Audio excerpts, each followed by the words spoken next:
darling. Hello. Would you like to come in and see the lady? There's two of us. Come in. Both of us?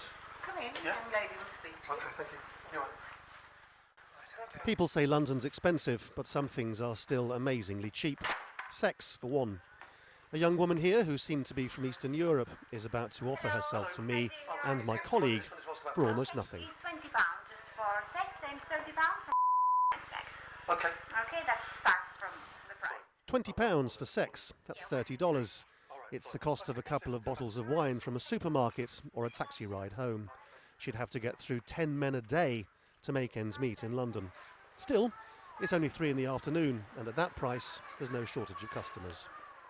The question raised by this really is about right and wrong, guilt and innocence. Many campaigners say that women who are charging $30 for sex are most unlikely to be doing it either to make a living or even voluntarily.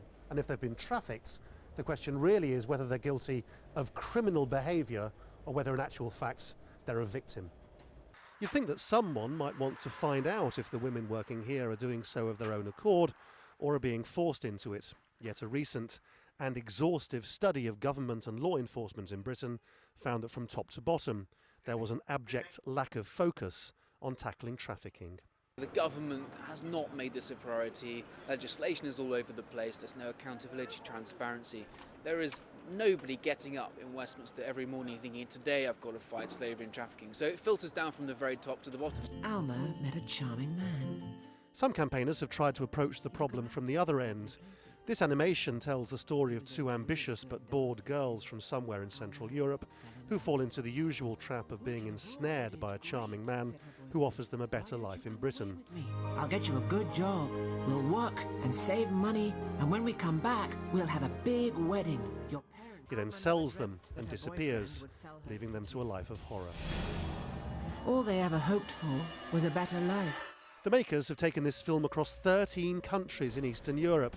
It's been shown in schools, cinemas, to governments, all to make the point that if it sounds too good to be true, it probably is. She may never see her family again.